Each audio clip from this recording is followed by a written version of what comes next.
Consider this your trigger warning. The following program is strictly satire and is not meant to be taken seriously. So don't get all butthurt, you liberal snowflakes, just because we skewer your sacred cows and expose all your lies and hypocrisy. Truth hurts, and so does satire. So grab a drink, pull up a chair, and enjoy the show. Hey everyone, it is Sunday Night Live. Welcome back to The Prepared Mind. I should say to myself, welcome back, John. You finally freaking made it. It has been an extremely painful weekend. I don't recommend anyone do what I did. I've been working too hard. I think we've all been working too hard and getting the screws put to us in the form of what? Inflation, taxes, and lies. You know what? That sounds like what tyrannical governments do. And right now I am saying the governments of the world are at a crossroads between doing what's right and doing what tyrannical governments do. And I don't know of too many governments that say, you know what, we're being too tyrannical. We need to back off. We need to leave the people alone. We need to give them their money back, right? No, and no. They just don't seem to do that. They always push more and more until the people have had enough. Well, I'll tell you what, folks. I've had enough. I'm not doing anything about it, but I've had enough. And I want to start off by saying this is Sunday Night Live, and I'm really glad you're here. We're going to go for 2 hours. If you have something to say, follow the instructions on the screen in the description down below. We've got PayPal, CashApp, Venmo. And then up here in the corner, we've got a super chat button, right? Sunday nights, super chats right here on the screen. I'll make you famous. We'll put up what you have to say. You could be controversial. You could be right down the middle, mainstream. You can talk about the past, the future, what just happened, whatever you want. It's your show. This really is the Prepared Mind channel, when we all get to talk about what we all want to talk about. So, super chats, get on the screen. And to start the show off, I like to talk about the big super chats. And that is $50 or more buys me a scotch. And once this bottle is done, I'm going to go back to probably Founders Reserve Scotch by Glenlivet. No, that would be, Glenlivet. Maybe go back to Glenfiddich for a little bit. In any event, I want to finish this one up.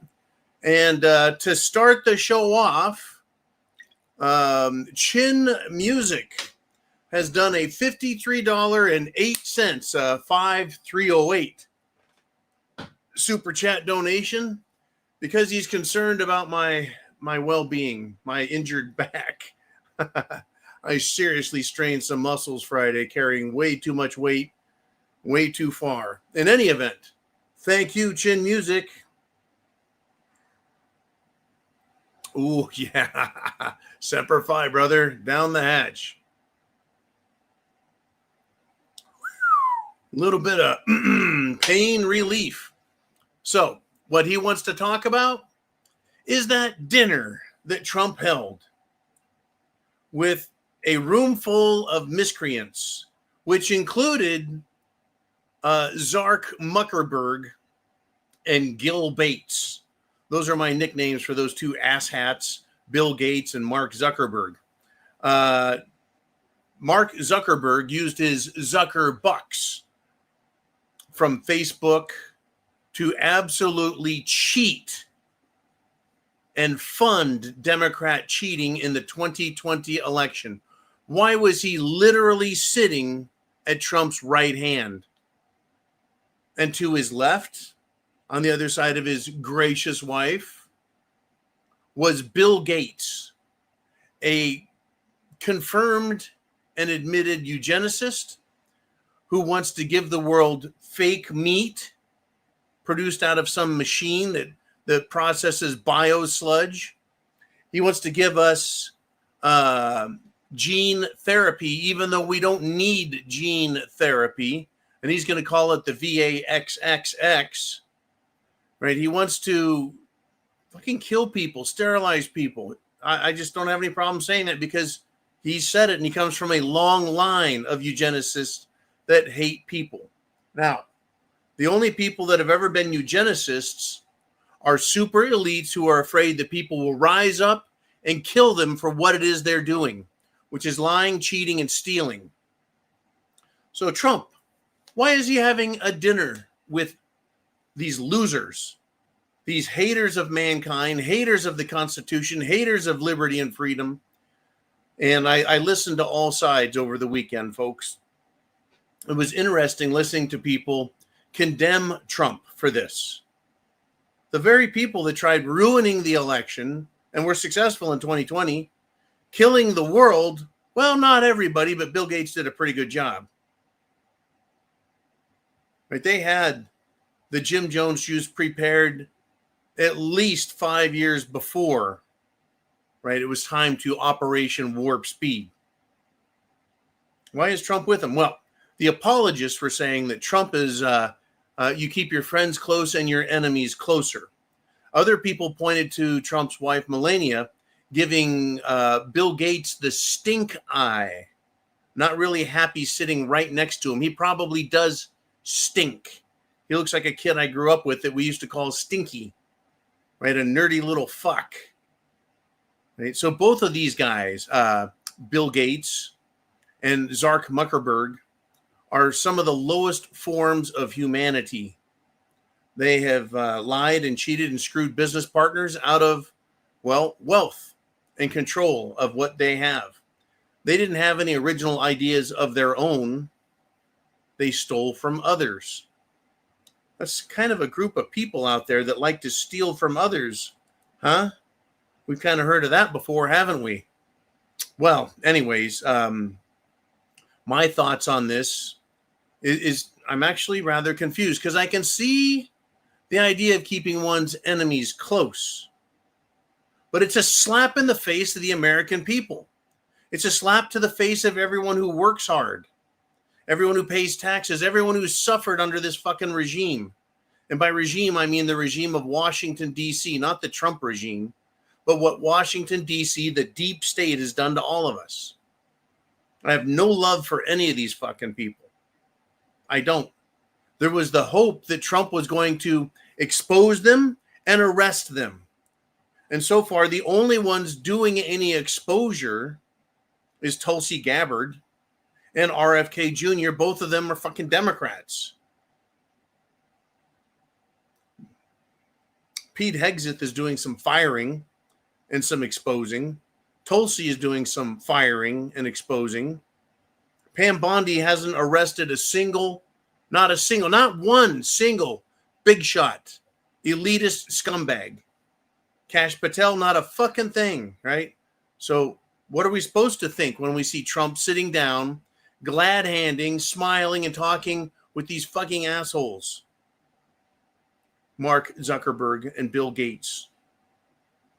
I mean, why didn't he just invite the Legion of fucking Doom from Superman there, right? You can have Lex Luthor, right? You can have the Riddler, right? You can have the Penguin. You could have all the bad guys there. You could mix them all up, right? Anyways, that's what we get. This is what we get. We get a bunch of lies and fucking platitudes, a bunch of empty promises, and a bunch of glad-handing, backslapping, self-congratulatory pricks in D.C. slurping up caviar, filet mignon, and lobster while we get to eat Bill Gates's computer-printed sludge, etc. Anyways, I'm just glad to be here with you guys. I'm glad to be feeling good. In fact, we got a lot to discuss. Thank you, Chin Music, for the great super chat donation. Wow, what a start. Now,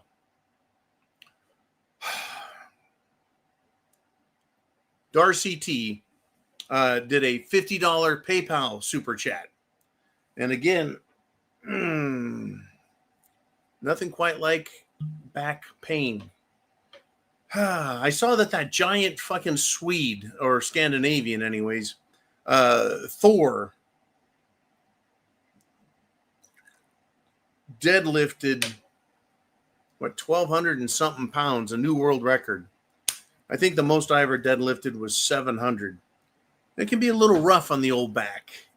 Anyways, man, Darcy T, thank you for the $50 super chat. Second shot of medicine here to kill the pain and get into the show. I want to hear from everybody out there. What do you want to talk about?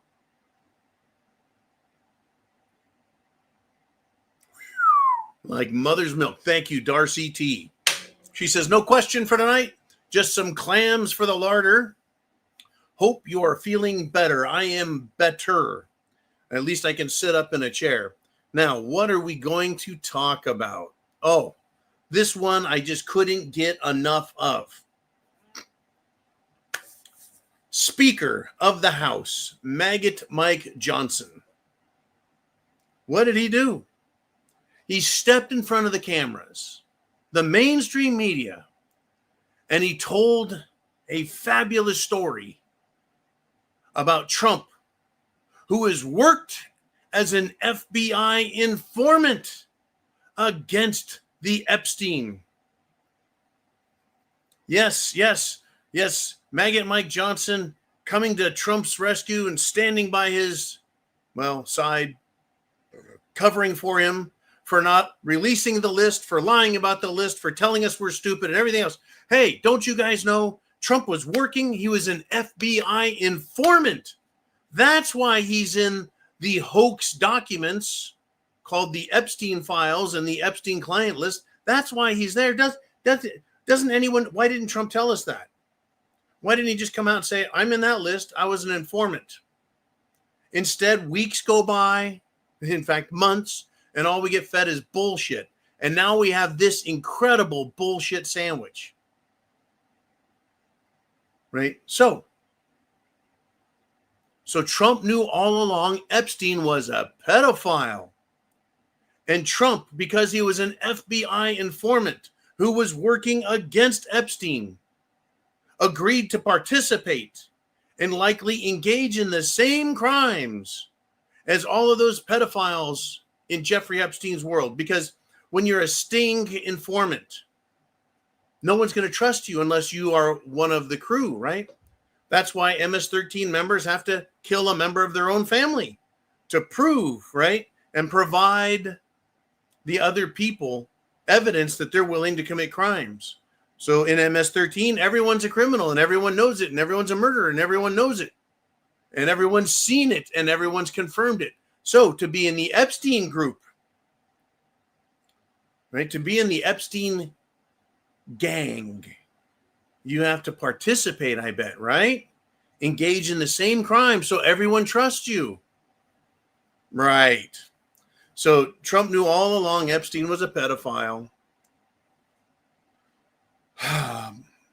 And then before he was elected president, he was screaming, calling for those Epstein files to be released. And then after elected president, he said they're a hoax, that they're bullshit, called us stupid. He blamed Democrats like Obama and Pelosi and Hillary and Biden, said that was a hoax, blamed all those Democrats. And now he has again achieved superhero status.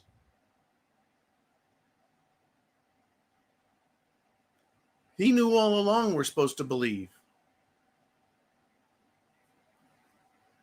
But somehow Trump took decades just to catch two people, Jeffrey Epstein and Ghislaine Maxwell. It took decades to bring down two people. But he can't arrest the elite pedophile financiers, the people who paid millions and millions of dollars to go to Little St. James, to go into the Jeffrey Epstein blue and white gold-domed synagogue, to go to his apartment in New York City. Right? It took decades to do that. I mean, you go on the island, you see what they're doing. You have your little James Bond spy camera and you take pictures of everyone, chick, chick, chick, chick, chick, chick, chick. And then you go back to the FBI and you go, look at these motherfuckers.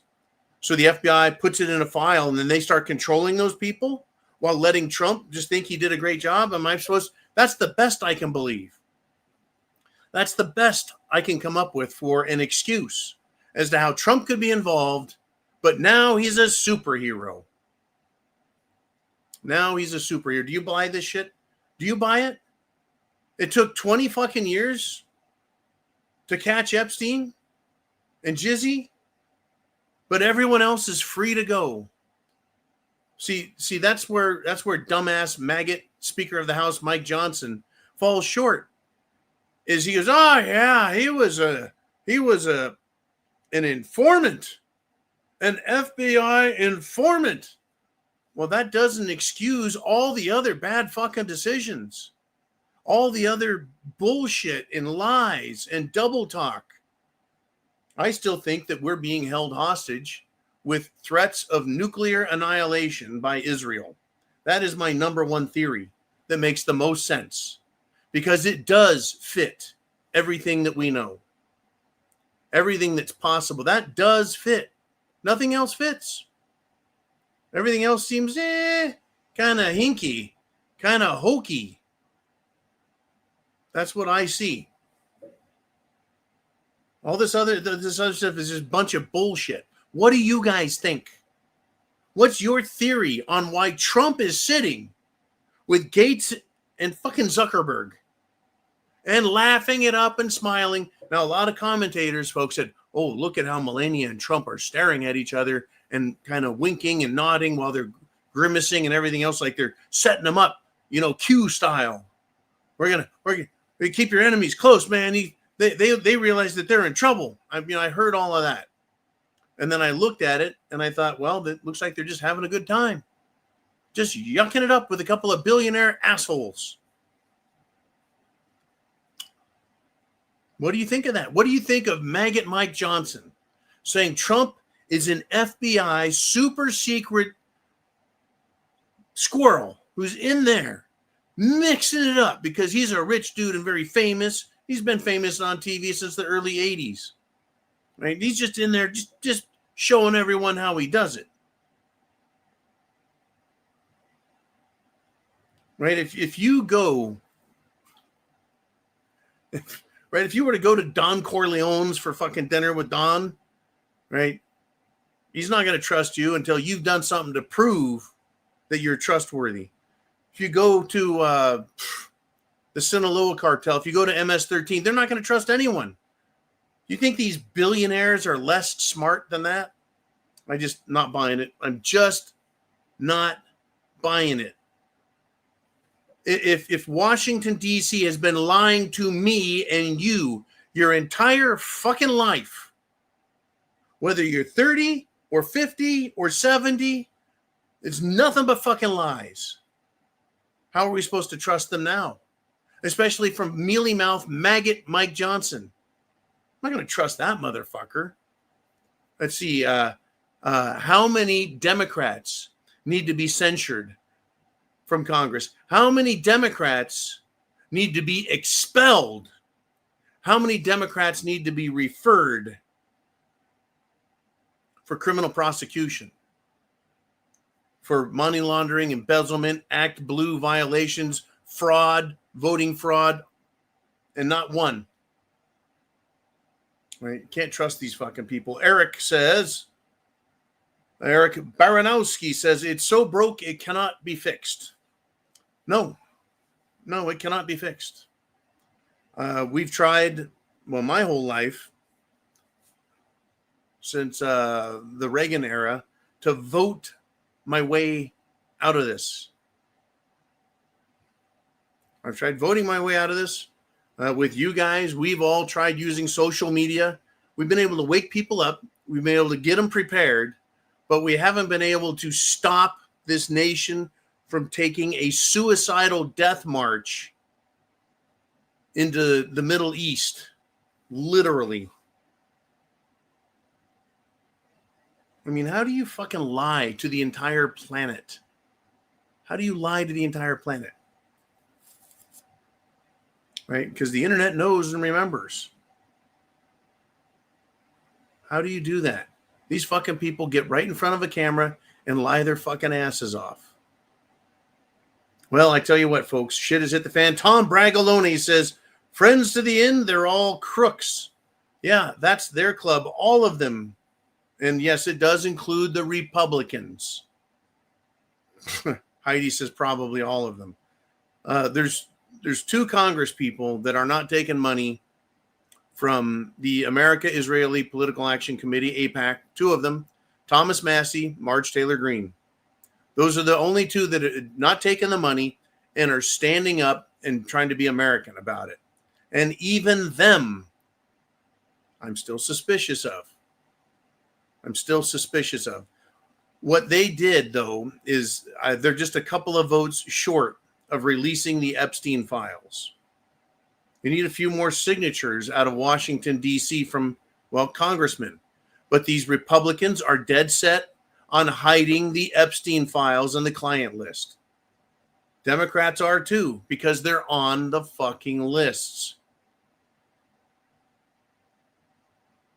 Pretty disheartening, isn't it? Don't lose heart. Don't lose faith, folks. Be prepared. It's the best thing we can do. Old Dave Hastings says, perhaps Trump has an agenda. Don't throw him under the bus yet. I don't know. Oh, I haven't thrown him under the bus, but I got a fucking magnifying glass on him, and I'm burning his ass with the sunlight, right? It's the light, the sunlight. Everyone can see what's going on. We see what's going on. Thank you, David. We see what's going on. And he should be doing something to clarify the issue. Something to clarify the issue. Give us something. He could arrest Obama, Biden, Hillary, Pelosi, Schumer. He could arrest anyone. James Comey, Brennan, Bolton. They haven't arrested anybody. See, that's the problem. If they were making real arrests, we'd be okay. They arrested that fat, loudmouth bitch who assaulted an ICE officer or a Department of Homeland Security officer by choking him. They arrested her and then let her go. They're not prosecuting her. She hasn't been kicked out of Congress. Hasn't even been censured. We got assholes in Congress. Eric Swallowswell, I believe he's in the Intelligence Committee of the House, was fucking and probably still is a Chinese spy named Fang Fang. We have lying extraordinaire fraudster, mortgage fraud, election fraud, Adam Schiff. He not only went from the House up to the Senate, he's on fucking committees there. Why is he allowed there? Because John Thune, Republican sellout, piece of shit, leader of the Senate, hasn't done anything to remove the bad guys. How can we trust anything that's said until somebody does something that convinces us that the government is going to make the right fucking decisions? Meanwhile, we now have Muslim imams. One's in Texas, in Austin, Texas, with a loudspeaker. Like, who the fuck does he think he is? Al Sharpton? He's got a loudspeaker, and then he goes into a store and tells the store owner, you won't sell any pork products or alcohol and no more gambling, meaning lotto, because when we have more control here, we won't come in here and warn you. We're going to burn you to the ground. You know, what the fuck is going on? You've got the Israeli lobby using the Anti-Defamation League and their connections, like Zuckerberg, the little Israeli lover, and big tech, to silence us and punish us and try and make anti-Semitism illegal. Well, I'm pro-Semite, folks. I'm pro-Semite.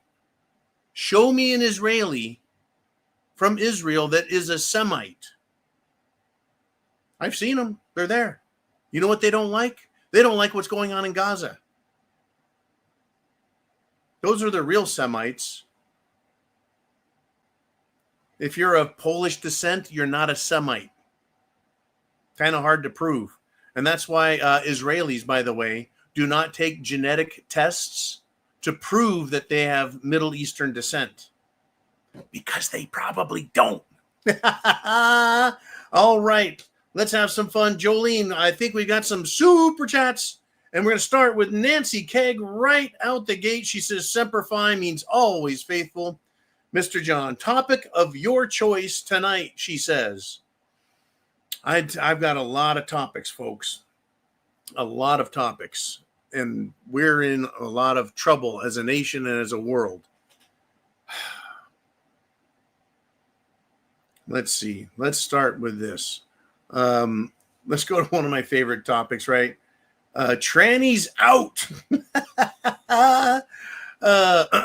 There's a college women's volleyball team out there, and the team members on a collegiate volleyball team have had to file a federal complaint to get a transgender player off the fucking team.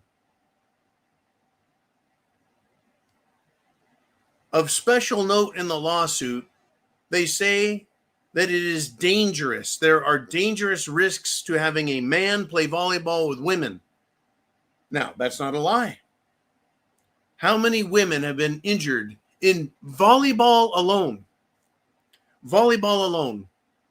I believe one woman is crippled, as in paralyzed, from getting hit in the face and the head and having a serious spinal injury because of a male who plays volleyball and smashed her. And others have been injured also. It's not uncommon. But you also have basketball. I mean, it looks like half the WNBA has a a couple of cue balls rolling around in their shorts. But yeah, every sport, women get injured. And plus, they get absolutely crushed and defeated. And then they get, transgender dicks swung in their face in locker rooms. In any event, yeah, federal court. Now, didn't the Trump administration, put an end to transgenders in women's sports? Didn't he do that? Didn't he pass a little rule? Do you remember that, Mr. Uman? Like, this story just kind of went away for a while, and now it's back with a lawsuit. Or were they just told, hey, you're going to lose federal funding, Mr. College, if you don't knock that off? I think it could be both. Right? Where's Nancy Mace on this? Where's President Trump on this? I mean, this is an easy one to knock out of the park. Now, I know that Trump has bigger things to worry about than just one little college team, but if we can just save one life, it'll be worth it. I'm not going to forget that shit, folks. I'm not going to forget that shit. Yeah, anyways, trannies, they need to get out. They need to get out. Those two people that assaulted and attempted to murder the Immigrations and Customs Enforcement officer, 2 more trannies.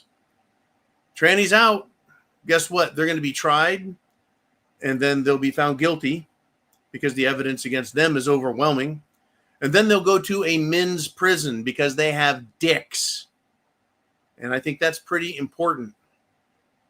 Yep, if you have a dick, you go to a men's prison. They're not playing games in the prison anymore.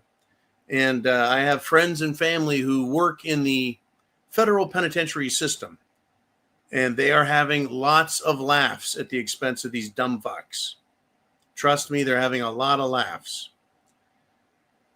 Oh, I tell you. Anyways, Nancy, thank you for the great super chat donation. That super chat donation keeps the lights on, keeps the scotch in the cupboard. Make sure I have lots of, well, you guessed it, Spam, pork products, and also tuna fish.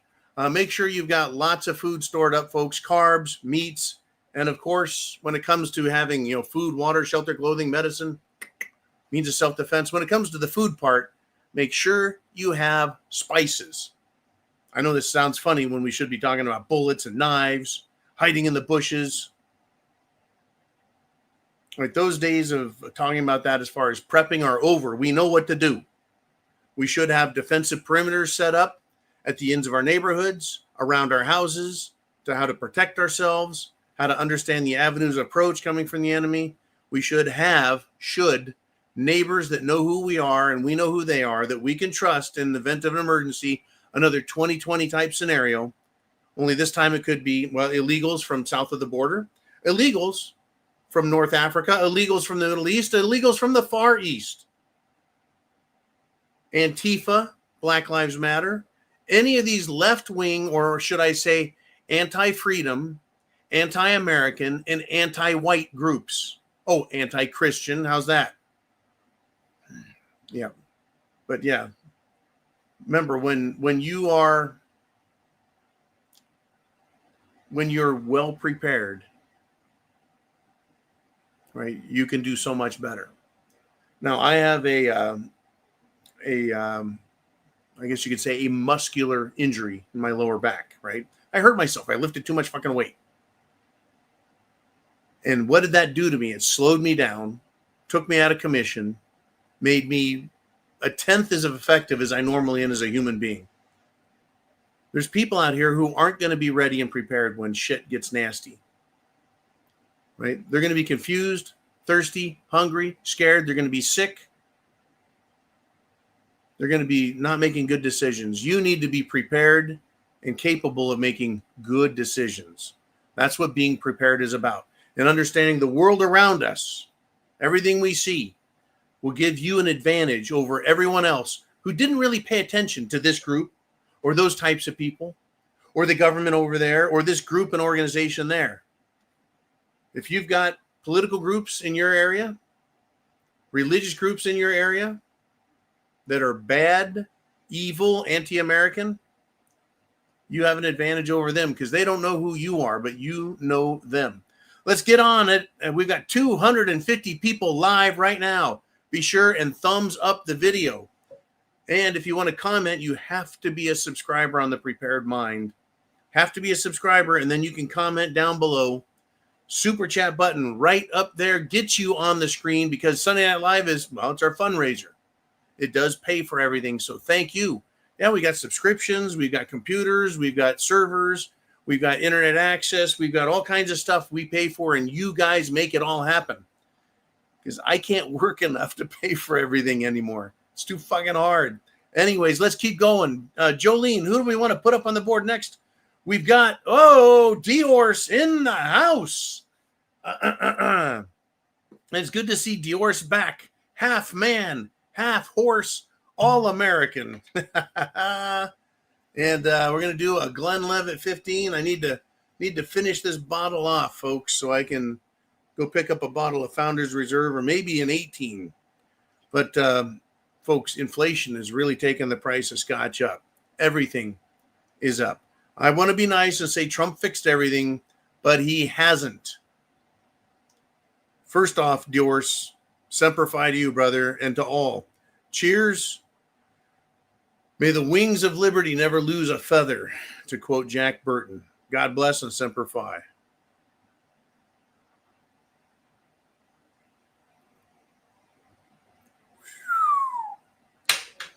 Ooh, very nice. Very nice. Wow. Medicine for medicinal purposes. Anyways, be sure and share the internet address, folks. Hit the share button down below. Wake up other people, friends, family, coworkers, hell, your enemies if you can send them links. So Diorce does a $55.60 super chat donation. And he says the average age of a utility lineman is 54 years old and older and not getting any younger. Guess who's still young, went to line school, and after 2 years still can't get into the industry? I guess I'm going to have to be an ice road trucker instead. I don't understand that, man. I don't understand how you could have gone to lineman school and can't get into the fucking industry. My younger son went to lineman school, graduated out, and then decided to make a change and moved over into law enforcement. It just goes to show you can get a degree, you can get a certification, but until you put it to work, you ain't making a nickel. I don't understand who's doing the who's working. Right? I don't see Cash Patel. I don't see Cash Patel on the lines, right? I don't see any imams on the lines.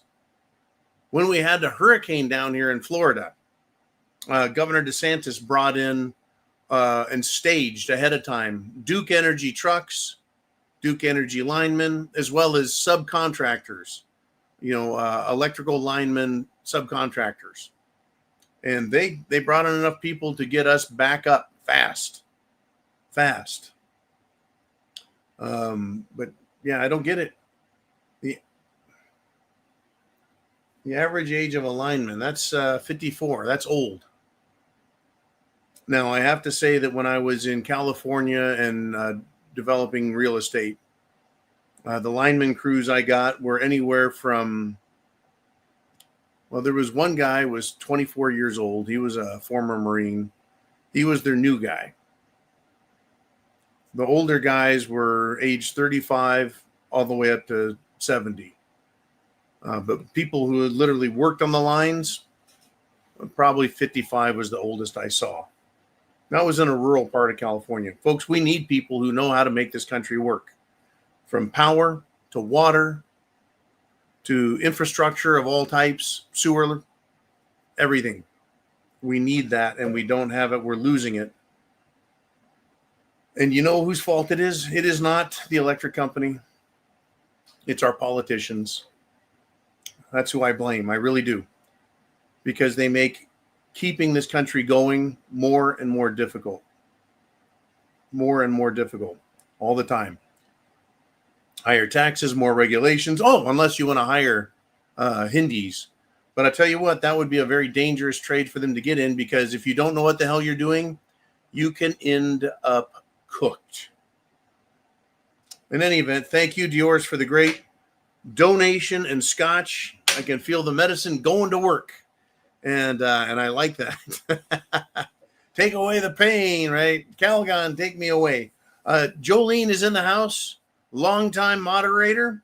Uman's in the house, longtime moderator. Both great friends of the Prepared Mind and great friends to those who love liberty in America. I can't tell you how many of you I've met, talked to, emailed, shared, etc. And you're just great people, one and all. Let's see who's up next. Let's have some fun. Who hit that super chat button? And it's Matt D with a $10 super chat donation. And he says, I love bacon. Well, Matt, I love bacon too. I love bacon. I love bacon. I love bacon. And if I were in England and I said, I love bacon, I could be arrested and thrown in jail, because saying I love bacon is offensive to Muslims. Well, you know what I find offensive about Muslims is that their book, their holy Quran, says lie to anyone who's not a Muslim, so that you can gain their trust and then you can murder them later, because that's what they want to do to us. If you're a woman, they want to kidnap you, rape you, murder you, all three, who knows? Make you a slave, as you bet. If you're a male, they just want to kill you. That's it. That's what they want. They want to steal your property. They want to tell you what to do. They want to make you submit to them. What they're doing in Texas and what they're doing in New York City, what they're doing up in Dearborn, Michigan, and Flint, Michigan, is absolutely disgusting. But if you look what they've done to England, Ireland, Scotland, Wales, France, Germany, we haven't seen anything yet here in the United States of America, but it's going to get there. It is going to get there. Trust me. It's going to get nasty. So Matt D says, I think T-Man, meaning Trump, will release the list once more National Guardsmen are in the cities. That's an interesting thought. Trump right now is mobilizing, the Immigrations and Customs Enforcement, Department of Homeland Security, combining forces with National Guard units from around the country at different cities and going after illegal aliens. He's in Washington, D.C. He was told you can't come to L.A., even though he's already been to L.A.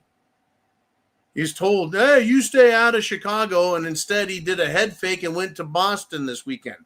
That's right, they're in Boston. They're taking out the trash in Boston. Well, we've got major cities in every state, right? West Coast, you've got L.A., Oakland, San Francisco, Portland, Oregon, Seattle, Washington. You do have Antifa folks in Salt Lake City, Utah, of all places. Phoenix, that's a big city. Any city with a national sports team, right? Baseball, football, basketball, hockey, doesn't matter. Every one of these cities is a giant Democrat shithole. Trump needs what? He needs them active in every city. If we're going to go with this, we're going to release the list. What the fear is that Matt's talking about is if Trump releases the list, the Democrats will turn their terrorists loose on us. But I think it's more than just the Democrats. I think it is the Republicans also. Otherwise, why would they be so opposed to Trump? Why would they be so opposed to Trump if they agreed with everything he said and they were all about making America great again? They're not. They're about making America stupid again. And speaking of stupid, let me finish up with Matt first. He says, I think Trump will release the list once more National Guardsmen are in the cities. Trump can call up the National Guard to quell insurrection, terrorism, military, shall we say, forces that are trying to, take over the country. Trump can do all that, like that. So he doesn't have to wait. I think the country and the world is seeing the mission. Right? So I like the idea, Matt. I'm hoping you're right. I'm trying to be realistic about what I've seen. And it's tough, man. I want to believe that this is going to get fixed. I want to believe that. I really do. I just don't know if it's going to get fixed. I don't know. But I thank you for the super chat and the concept and the thought, right? I'm open. If he does, oh shit, I'll be the one to sing the praises. I will. I'll be right there to sing the praises. Why wouldn't I? Why wouldn't anyone? We just haven't seen a whole lot of evidence that it's going to happen. And that's the problem. We haven't seen any arrests, not just of the Epstein clients, we haven't seen arrests of, politicians who are very powerful. We haven't seen it. In any event, Matt, thank you very much, sir. Let's move on with some more thoughts, ideas, concepts coming from you guys when you hit that super chat button right up there. Lots to talk about, folks. There's so much going on this weekend. I hope you got a drink. I hope you're ready. Jolene, who's up next? We've got Boomer. And we went from one name to back to Boomer with a $20 super chat donation. Phone making noises down there. And he says, hey, the United Kingdom government, England, jolly old England, where our good friend Steve Conlon and others are living. The UK government will be financing bus charters for counter-protesters all of England for the 13th. It'll be interesting to see if things boil over this week. What's he talking about? What is Boomer referring to? Boomer actually went over to England from Canada, I believe.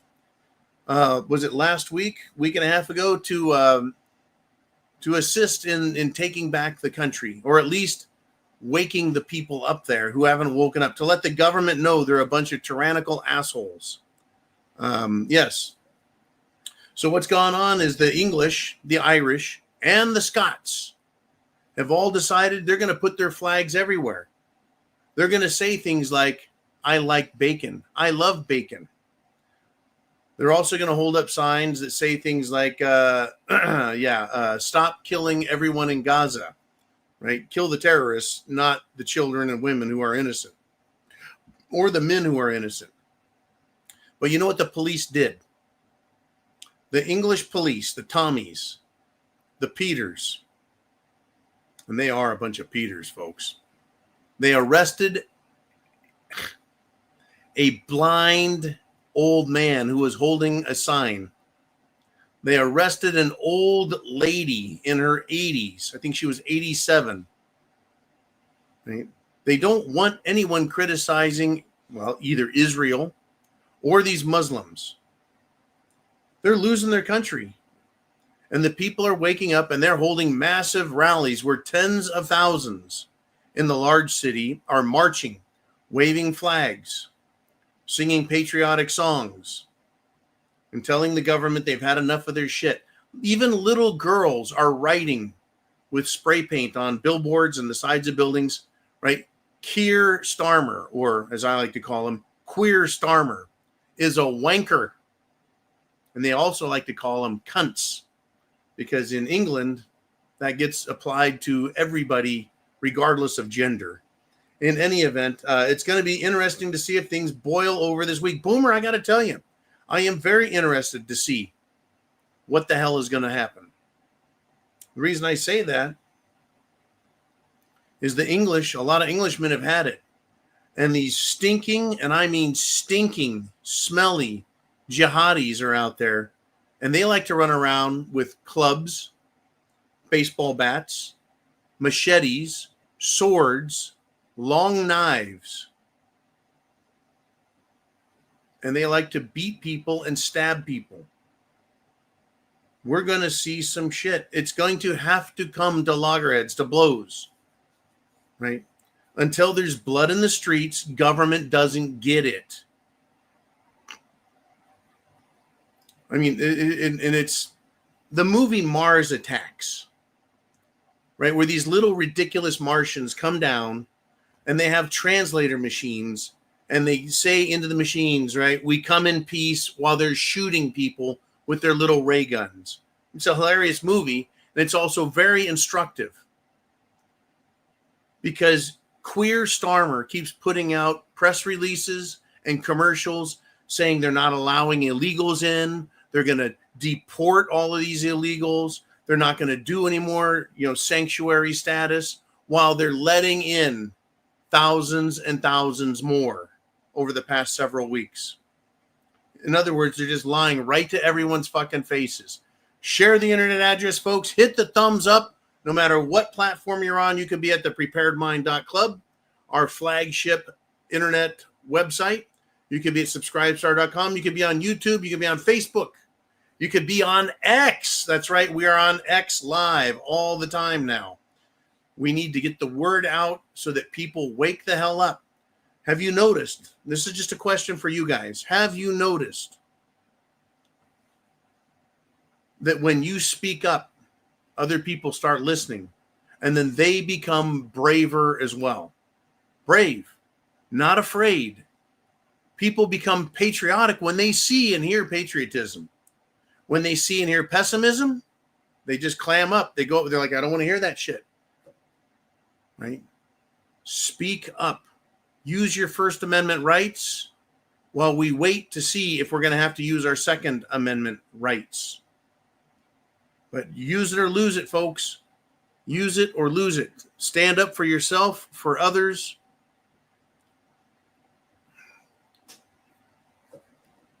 You got to do it. The only way we're going to win this is if we stand up. One second there. A message is popping in. There we go. It is Sunday night. It's Sunday Night Live, folks. This is your show, your channel. It is literally, right? The topics are yours. So down below, super chat buttons. Up below, super chat. Down below is PayPal, CashApp, Venmo. It's your show. I've got a bunch to talk about, but you guys on Sunday nights, you take over. You talk about what needs to be talked about. And we need to get lots of people listening. By the time we're done with this video, thousands will have watched. And over the course of the next week, thousands more. So send an email, send a text, hit the share button, and get the word out, folks. People need to wake up. They need to get prepared. They need to be ready to take action on their own behalf. Jolene, who's up next on the Prepared Mind channel? We're almost at 1 hour in. And it's Redneck Roughneck. And he says, they mentioned not letting trans queers have guns. And suddenly the demon rats are all for the Second Amendment. Yeah. You see, isn't that funny? You try to take guns away from them. What do? Yeah, they become advocates for it. Now, I want to start by saying this. Over the past 10 years, I've known three fucking communists that admitted they were communists. Three of them. Okay. Two of them I talked about guns with, or had a friend talk to them about guns. And guess what? Those communists said, you Republicans, you Americans don't deserve guns, should not have guns. But when asked about their guns, and these communists have guns, one of them was military trained, Army. These communists have guns. Guess what? They think they're above the law. Well, I'm a good guy, so I can trust me. I get to keep my gun, but everyone else no. In other words, yeah, they have this great thing where they deny other people the exact same rights and privileges that they want to claim. Can we get that one back up here? I'm not quite done with it. I want to dig in a little more here. There we go. Thank you, Redneck Roughneck. But we're talking about this idea that the trans, queer, LGB pedos out there, they're all on hormone drugs. Right? We know what hormones do to people when they get out of hand. Right? You get a testosterone-driven bodybuilder or power lifter on too much testosterone, they have fucking roid rage, right? You get these women, they're psyched out on estrogen and they fucking blow up and lose their shit all the time. You take a trans man, right? In other words, a mentally deranged fruitcake with testicles, and you put him on estrogen. Guess what his balls are going to say? That's not what we need. We need more testosterone. So now you have an emotional fruitcake with a testosterone high, and then you add SSRI, antidepressants, which cause people to go into suicidal, homicidal rages. And now you have the formula for mass murderers, right? In other words, trans queers with guns. So the debate point has come up. We should make it illegal for trannies to have guns. You see, that's difficult, right? Now, we used to be able to agree on who has a mental disorder and who doesn't. Now we can't. Now they say it's perfectly normal to want to cut your dick off or cut your tits off. It's perfectly normal even to be sexually attracted to children. That's what this minor attracted persons bullshit is. We just call them pedophiles, though. Right? These people, right? If they've got a mental disorder, that means you're mentally incompetent. You're not and shouldn't have guns. But what happens when Democrats? What happens when Democrats are back in authority? At some point, they're going to have power. They have authority in states, but what if they get national power again? Right? And they say, well, being a Republican, being right-wing makes you a Nazi, and clearly the Nazis are evil, and therefore you have a mental disorder. Patriot Americans, veterans. Second Amendment doesn't say anything, folks, but it is a common law practice to take from those who are mentally incompetent certain rights because they are not in their right mind. They're not legally competent to drive cars, to make financial decisions for themselves, kind of like children can't buy cars and houses. They're children, right? They can't sign for loans. They're children. They're minors. They are considered incompetent, not an adult. People with mental disorders, right, should be in the same thing. They say felons cannot have guns. I disagree. I think felons should be able to go and buy a gun. The reason I say that is I want to know if they have a fucking gun. Right? Instead, felons who want guns go out and steal guns, or they buy guns from others and they're stolen. So now they have a gun and we don't know it. See, I would rather know that someone is violent and has a gun than to know someone's violent and wonder if they have a gun and not know. Right? The government knows I have guns. The government knows you have guns because of the Well, alcohol, tobacco, and firearms, the BATF, Bureau, even the bureaucrats of alcohol, tobacco, firearms, and explosives. Anyways, yeah, the demon rats, the Democrats, now they want to defend the Second Amendment, right? Because we need these violent, hormonal, drug-crazed fuck sticks with serious psychological problems threatening us with knives and guns. There's going to be a war, folks, at some point in England, in Canada, in America. And America will be particularly interesting because we have 750 million guns. 750 million guns here is the approximate number of guns, and trillions of rounds of ammunition. And we're trained to use them as military active duty, retired veterans of all sort. Not to mention, every single hunter out there is a self-trained or professionally trained sniper. Think of it that way. If they're putting a bead on a deer at 200 yards, 400 yards, 800 yards, they're trained, folks. Now, where I live in Florida, I don't think I've ever seen more than a quarter mile. You know, it's not very far. You know, that would be 300 to 400 yards. It's about all you can see. I don't need to be a sniper with a 50 BMG, like trying to hit someone at a mile, right? But yeah, we're all trained and we're all snipers. These fruitcakes, right? I don't want to make fun of, but if you walk into a church and people are praying and you blow off all of your ammunition and you only kill 2 people and injure 15 more, you're not very good with your weapon. I'm not making fun. The whole thing's a fucking tragedy on top of other tragedies, on top of other tragedies.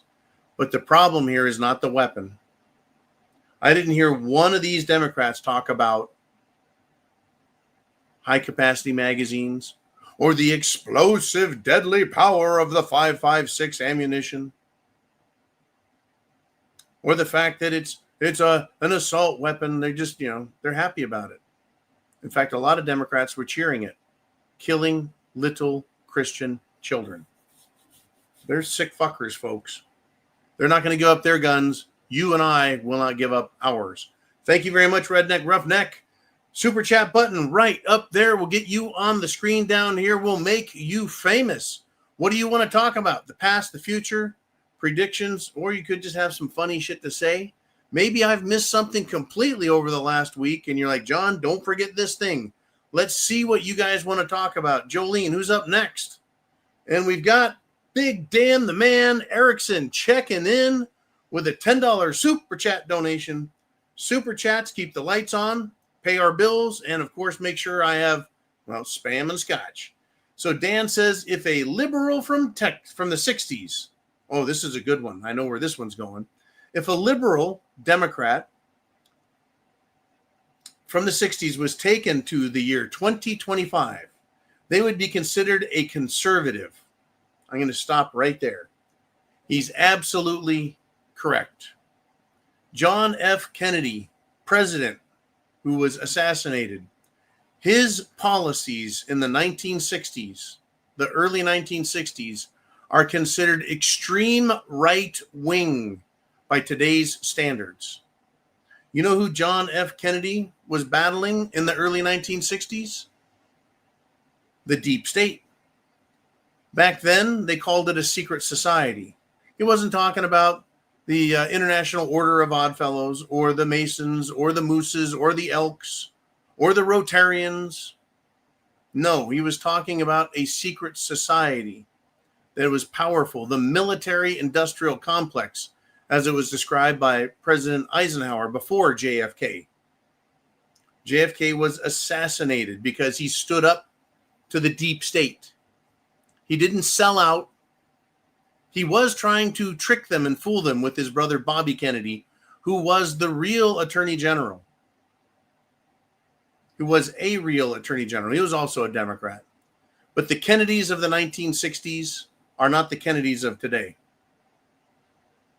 Except for maybe Robert F. Kennedy Jr., who's actually trying to make America healthy again. But, folks, they keep trying to sneak through this mRNA shit. They keep trying to update and add more VAXs to children, infants rosters, the vax rosters. It's disgusting.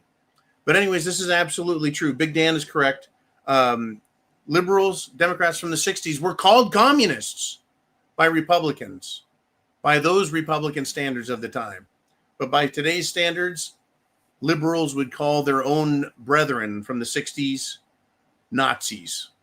Now, if a liberal from 2025 today was taken in a time machine back to the 60s, they would be considered a deranged lunatic. I'm going to go a step further. They would consider them dangerous, deranged, and a threat to society, a threat to decency, a threat to the moral nature and fiber of this country. And they would be instantly locked up in a fucking loony bin. They didn't have transgenders back then. They didn't have cross-dressers back then. They did make movies about it. I think one of the movies was, I think Jack Lemmon was in with another guy. Some Like It Hot. It was a joke drag movie, but Hollywood seems to be ahead of the curve on this weird shit, aren't they? Surprise. But they would be locked up. They had mental institutions back then, folks, for crazy, crazy, crazy people. And they threw them in there, and you did not come out. I get it. These crazy people need to be taken off the street. Homeless, hapless, and hopeless. These people are drug addicts. They are a burden on society. They have their medical problems on the street, and I see this frequently, folks. And the police have to show up, and ambulances and fire trucks, and then they're taken to the hospital, and they take up medicine. They take up hospital beds. They make it hard for regular people like you and me to get the medical help we need because they are taking up the time of police, ambulances, fire, etc., and then doctors and nurses. I think that we should have institutions open once again. But we can't even say that being a drag queen, we can't even say that being a transgender is mental illness. It needs to be classified. They need to go into the psychology manuals and add this. These people are fucking deranged. And there's going to be an entire generation, these Zoomers right now, an entire generation that is going to be gender confused and have gender dysphoria their entire lives and not understood why what they were taught as children isn't what the rest of the world believes. And these same fruitcake left-wing lunatics, they better pray Islam doesn't take over different cities and geographic zones, because they will throw your ass out of the top of the building or just take your head clean fucking off. But they think it's cute. I love watching Queers for Palestine try and march with the Muslims. That one always turns out cute. Thank you, Big Dan the Man, for the great support and the super chat donation. Because, well, folks, you guys keep this channel alive and kicking. And we got a lot to talk about. Who's up next? Jolene Uman. What do we want to discuss? And it's Uman. He says, hey, they're not going to get legal guns if they plan on doing something illegal anyway. So I'm a no on any violent or pedo-related felon getting guns. Yeah. It's a good debate to have. Why do you tell a felon, no, you can't have a gun? Well, because we don't want them to have crimes. We don't want to have a weapon. But they can go to the street, right? Anywhere in Chicago, Southside Chicago, you could probably go down there and score yourself a Saturday night special or a sawed-off shotgun for $1,000, no problem. I don't want them to have guns. No, I don't. I don't want these fucking pedophile, queer fruitcakes having guns because they've got mental disorders. And felons, as far as I'm concerned, have a type of mental disorder where they think being a criminal is just fine. I mean, but how do you fix it, right? How do you solve the problem? Is technology the answer? Right? You have to put a chip in a gun so that only its owner who has a chip in their hand can hold it. You want to do something like that? Right? Do you want to have public armories where you have to keep your guns locked up until you come down and demonstrate that it's you and you own the gun and you have a need or a reason worthy enough for a government bureaucrat to let you have your own gun back? Is that how we fix things? Well, it would fix one thing, but it would create numerous other problems. And that's the issue I have is you can solve one problem, but by doing so, you create multiple more problems. Be sure and hit the thumbs up button, share the internet address. Great topics tonight, folks. Great topics. Lots of fun to discuss. And hey, lots of serious things to consider as well. What do we want to discuss next? Who's up? And Boomer is back. Bam! With another $20 super chat donation. And he says, it looks like Mandumby will be the next mayor of New York City. Watch him become the leader of the DNC and run for the president of the United States next. Well, I'll tell you what. There are multiple cities in England where the white British population is outnumbered. There are some white cities in the United States of America, 2 up in Michigan, in fact, that now are Muslim majority cities. Now, the thing is that, there's a lot of Muslims in charge of England right now. They're in charge of education, right? Their version or their Secretary of State, Keir Starmer, is white, but he's also, in my opinion, a flaming homo, as well as a communist, Muslim, Jewish, anti-British piece of shit. I mean, how do you even explain these people and their mentality? But as far as the jackass that's running for New York City, he wasn't born in America. He has absolutely no business or political experience. He is a pile of shit lying Muslim. And remember, folks, in the Quran, it tells them they can lie to everybody as long as it advances the Muslim goal of domination and control of a country, a nation, etc. So that piece of shit in New York City, it's looking like he's going to be the mayor. He should be disqualified. His comments and support of terrorism should have him not only disqualified as the mayoral candidate, but should have him revoke his citizenship and deported back to whatever shithole he came from. But the idea is, yes, for him to win, and then to start putting these radical Muslim, anti-American pieces of shit up for president. They got that one Somali jackass, that bug-eyed, beaver-toothed moron. When I say moron, I mean moron, who's running for the Minneapolis mayor. What do? They spout communist shit. We're going to take the rich people's houses and their money. We're going to take their businesses. People will flee New York City in even greater droves. And I sure hope they don't come down here to Florida, because at this point, if they're finally just now leaving, I feel bad. But I don't want them here. Now, when it comes to Minnesota, right, they've ruined that state. They're going to ruin Michigan. We have one hell of a problem, folks. And the Democrat National Committee, or the Democrat National Party, if you will, is ruined. It's absolutely ruined. They have no platform. They're pro-kill babies. They're pro-terrorism. They're pro-selling out to whatever puts the most money in them. They're pro-fraud. They're pro-election fraud. They hate America. They hate the Constitution. They hate you. They hate wealth. They hate the First Amendment. They hate the Second Amendment. They hate everything about us.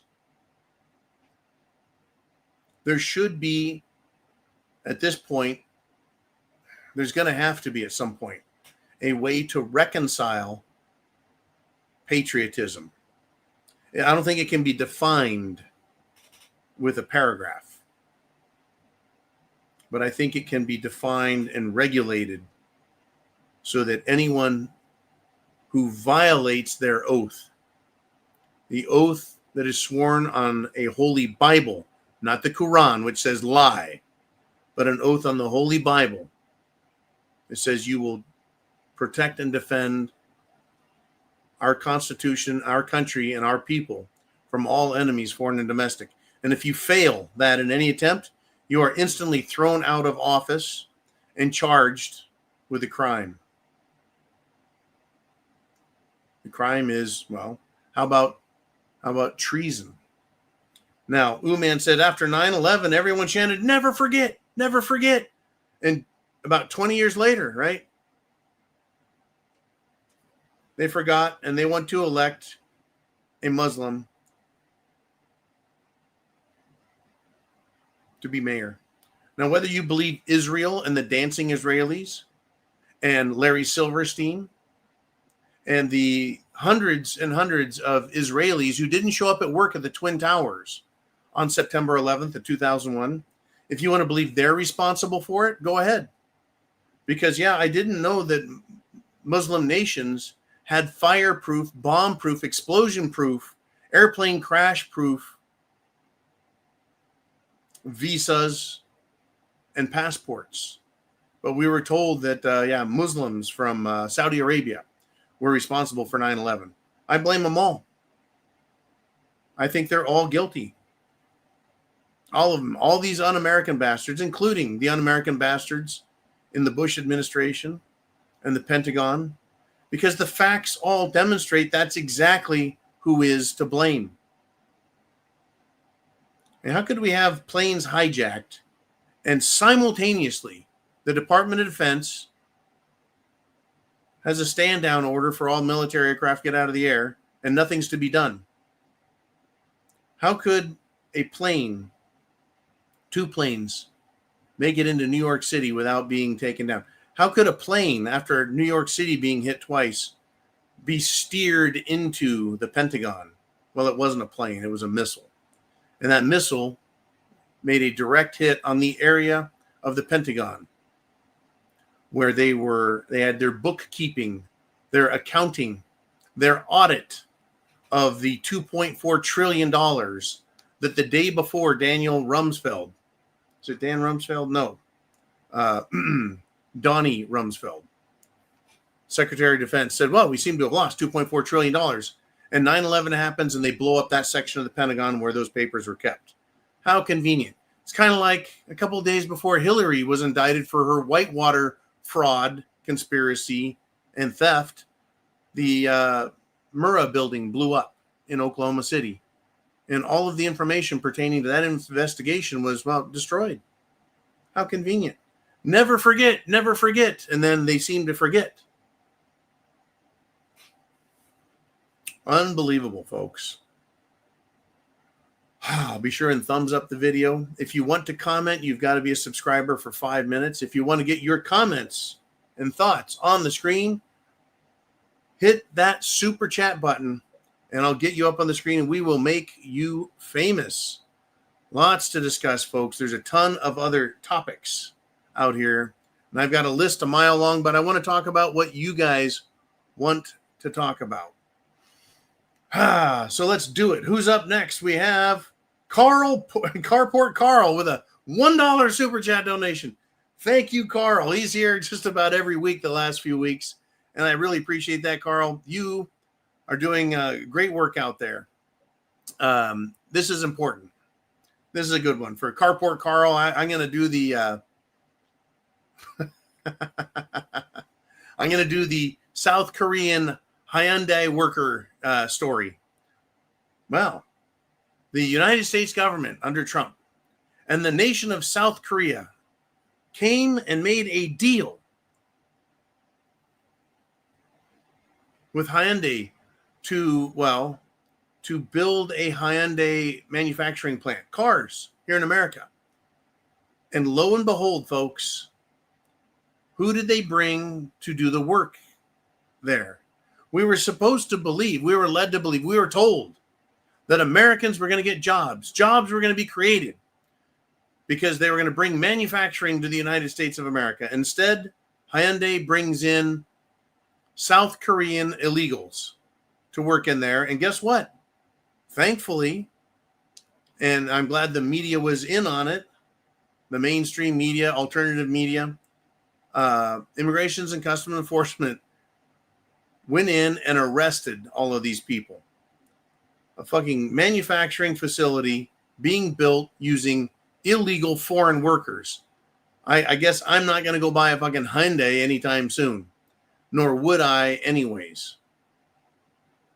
But the government has told South Korea, we're going to fly your illegals out of here.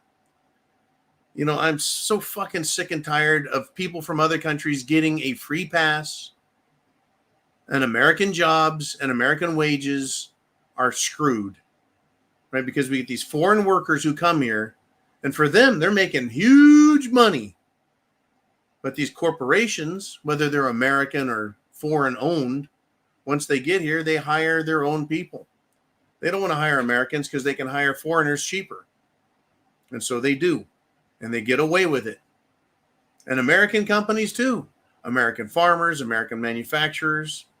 Hey, I get it. You want cheap labor because you have competitive quotes you got to fill. Oh, yeah, great. Why don't we get with the program, right? So these same American manufacturers, these same American farmers say, buy American, while they don't hire American. Hard for me. It's hard for me to give a shit about what these people want. It really is. It really is. I tell you. What's on your mind, folks? What's going on between the ears? What do you think is the most important thing out there? Jolene, who has something to say? And it's Diorce, half man, half horse, back again with a 1911 super chat donation. And folks, I love the 1911. A family member of mine had to qualify with a government issued piece of shit gun, and he fucking hated it. He said, I would never carry a shield as a fucking weapon. Why the fuck would I need to qualify with one? Any chance. I love the 1911. Right? I've got two of them. It's a good damn pistol and a good damn round. I know you can get the 9mm in it. I think you can get the 40 Smith & Wesson. You used to be able to get 38 Super in it, but I like the good old-fashioned 45 ACP. Anyways, enough about that shit. Dior says, how about the possible secession of Yukon Territory, British Columbia, Alberta, Saskatchewan, and Manitoba from Canada and joining the United States of America? I guess Trump may be proven correct about a 51st state. Well, I'll tell you what. Western Canada, with the exception of Vancouver, a city, is pretty damn conservative and freedom-oriented. Toronto, Montreal, Quebec, right? Those areas, no. But these other areas, vast natural mineral resources, oil resources and reserves, gold, silver, uranium, rare earths. They've got it up there.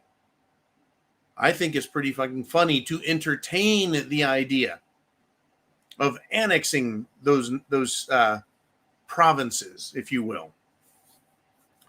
But would those Canadians want to be American? It's a great question, Diorce. From what I've seen and heard, a lot of them want to be American. Now, the typical fat, deep state Canadian sellout, sack of shit politician doesn't like it. And with good reason. The same reason the lying little belly dancing sack of shit homosexual butt pirate in charge of Ukraine doesn't like losing the eastern provinces of Ukraine, because that's where the mineral resources and wealth are. Those also happen to be the areas where ethnic Russians were being slaughtered by Ukraine and Zelensky and the Azov battalion. And they voted to leave Ukraine. In other words, secede. Same story here. And then they petitioned to join the Russian Federation, and they were accepted. And they haven't looked back since. Now, Canada, can they do the same? Can they become American? I think that would be very fascinating. I think it'd be very fascinating. I'm sure all the Canadians up there would love getting their hands on their favorite weapons. They would probably love to have the freedom of speech.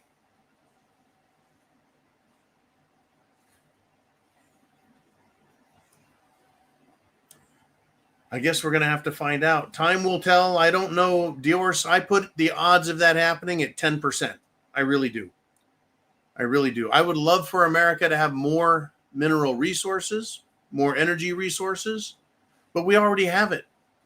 We already have it. You know what the problem is? Is people want to invest in fresh air. Bullshit tech companies. They don't want to invest in America in things that actually matter, things that come out of the ground from mines and farms. Instead, they want everything to be high-tech bullshit, plastic banana, good time rock and roll, feel-good crap. So America is going to go into a hell of a tailspin. I think we are now this close, maybe even this close, to the government and the Federal Reserve declaring that we are in a recession. A recession. They've been putting it off, folks, for over 5 fucking years. They've been doing everything they can to keep it from coming to pass.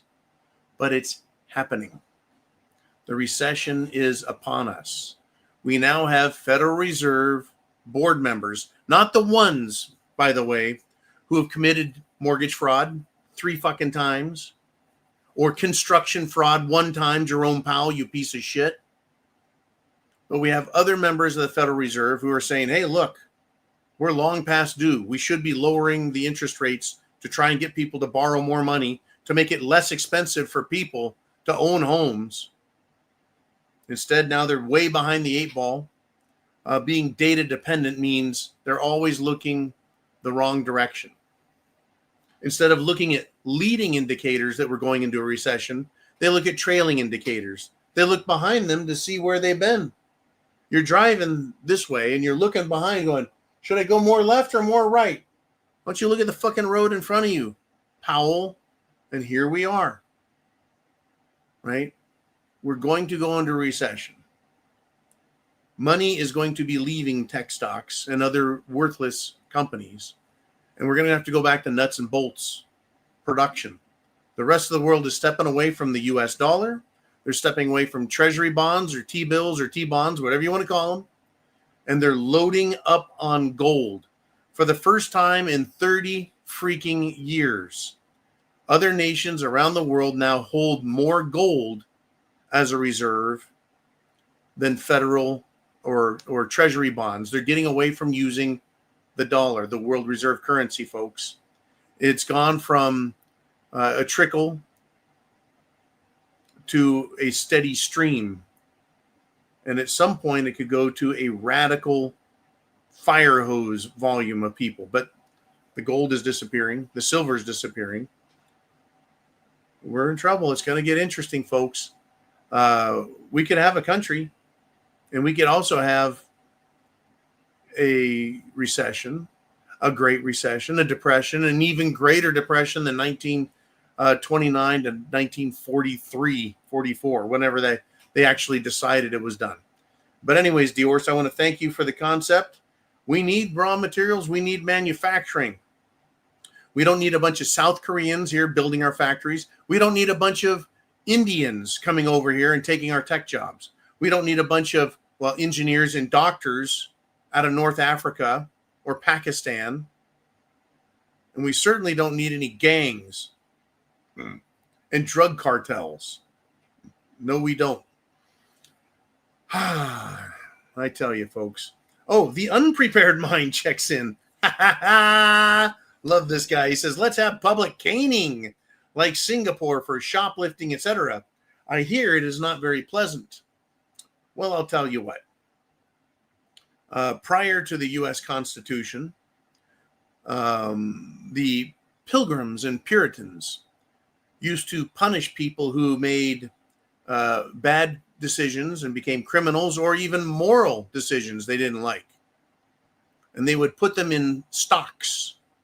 That is to say, wooden boards with a hole for your hands and your head to stick through. And a sign would be hung on that, telling everyone who saw you what you did wrong. People could throw rotten vegetables at you. They could kick you in the butt if they wanted, or slap your face. They could throw mud at you and dirt.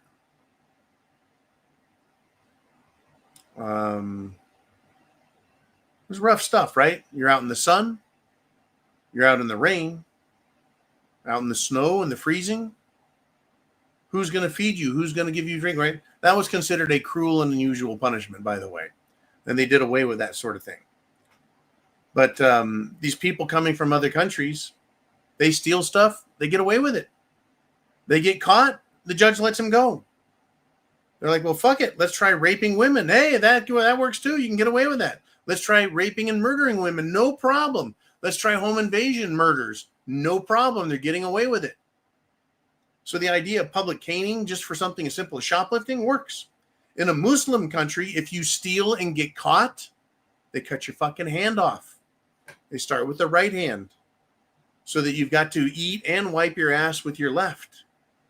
And to them, that's a big deal. But they come over here and they steal from people's stores and steal from people's homes. They steal motorcycles. They steal bicycles. They don't care because there is no punishment here. I think that something needs to change. Whatever it is, it needs to be very unpleasant. I think that what they need to do, and I think this is a good idea, if someone's a Muslim, if you steal, if you assault someone, if you threaten someone, if you rape, kidnap, murder, home invasion, break-in, they should shove a handful of spam down your throat. That will stop them like that. Because to them, that's not just a death sentence. They won't get into heaven. Well, John, you can't say that. That's mean. That's mean. That hurts them spiritually. Oh, like raping girls doesn't hurt people spiritually. Just these people are fucking hypocrites and liars and scumbags. And yeah, there needs to be something that's for them extremely unpleasant. Extremely unpleasant would be a good thing as far as I'm concerned. I tell you, folks, it's your chance to speak up, get your topic on the board. And the Unprepared Mind did a $4.99 super chat donation. Thank you, Mr. Unprepared Mind. I recommend getting prepared. If you can't get the mind prepared, at least get food, water, shelter, clothing, medicine, your means of self-defense. Remember, back in 2020, as radical Black Lives Matter idiots, as radical Antifa, as radical communists ran roughshod through our urban centers as well as our rural towns and cities, we were told by the police, you're on your own. You're on your own. So you're going to have to protect yourself, your family, your neighbors, your community. That's why I say find out who your neighbors are, right? Get to know them a little bit. If you don't have a strong persona, you may not be leadership, but you certainly should know what the hell's going on. All right, Jolene, who's up next? We're at 90 minutes into the show and we're going strong. We've got Shelly Chavers checking in with a $20 super chat donation. Been a little time since we've seen you, Shelly. Good to have you back. And she says, John, what is your opinion of the significance, if any, behind the name change from the Department of Defense to the Department of War? Ooh, that's a big one. I thought about that some this weekend. I really did. And I put down some thoughts. I really did. Put down some thoughts. And this is interesting, right? We were told that Trump was Mr. No New Wars. But he has now told the Venezuelan drug cartels, you're about to find out. That's the quote. You're about to find out. The cartels are on notice. Right? Trump was, he was going to be no new wars, but it's turned into the United States bombing Iran. The United States giving massive weapons to Israel. The United States giving massive amounts of weapons to Ukraine and supplying Ukraine and continuing to supply Ukraine and Israel with weapons. While the rest of Europe, folks, many countries are now saying to Israel, you don't get defense supplies, weapons, etc. But the Department of Defense is now the War Department, or Department of War, if you will. And I think the Venezuelan and Mexican drug cartels are now going to face the Navy, the Army, and the Marines, which is quite a reversal from no new wars. And changing it from the Department of Defense to the Department of War, I think it is significant. Because defense is mess with us, we'll come fuck you up. Department of War has more of a proactive or first principle sound to it. Defense sounds like you attack us, we'll defend ourselves.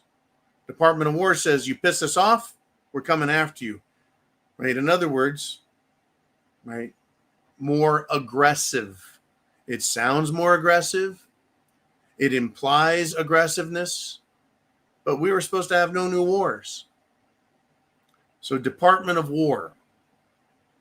Very ominous. What will that do to our enemies, folks? People that don't like America? People that don't like the United States government, rather? They're probably going to step back a little.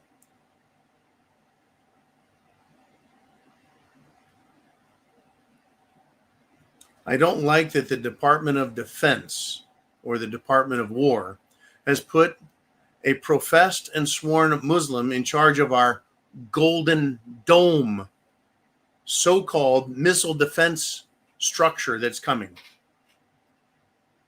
I don't like that.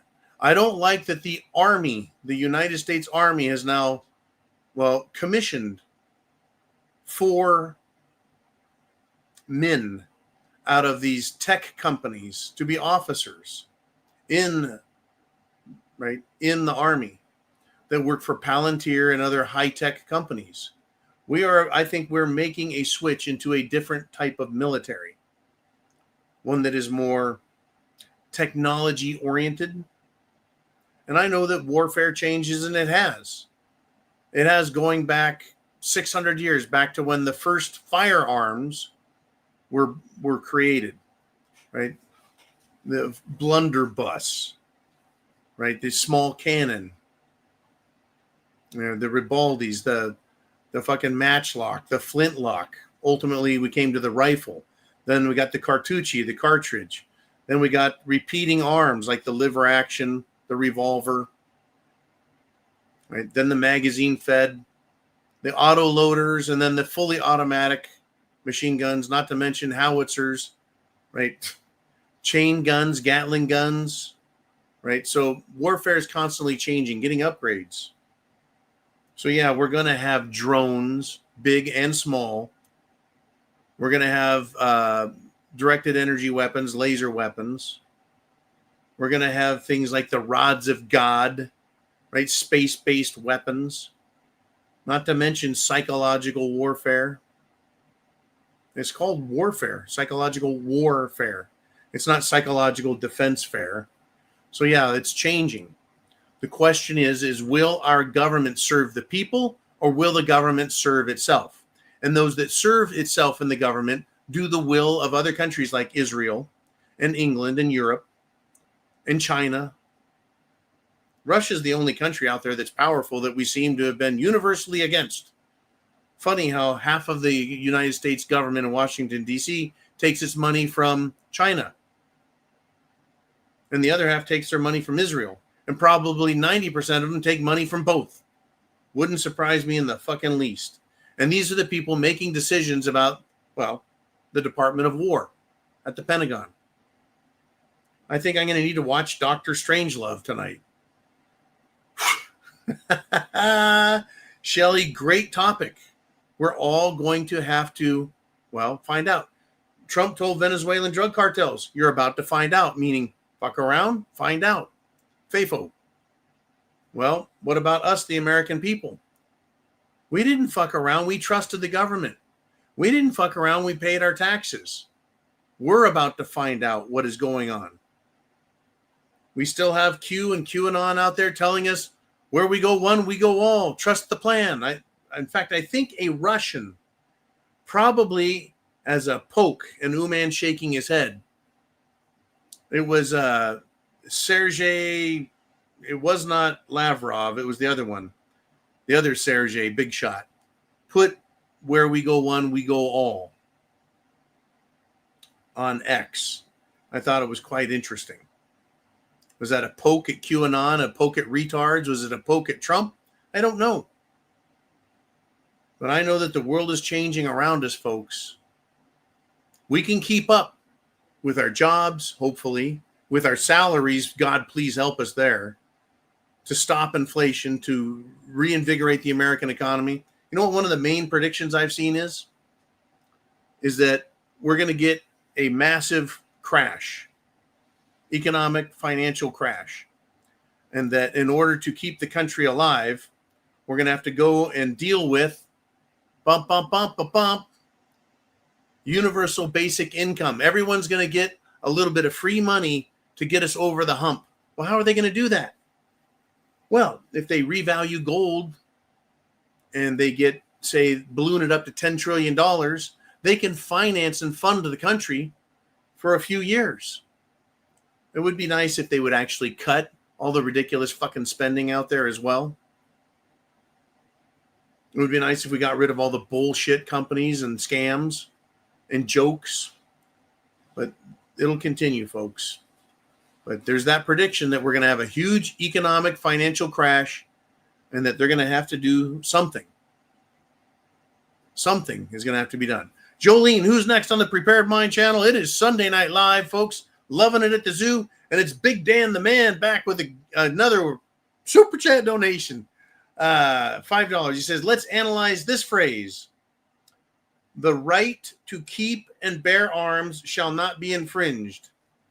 Infringed is the word of that day in. A Democrat over the weekend.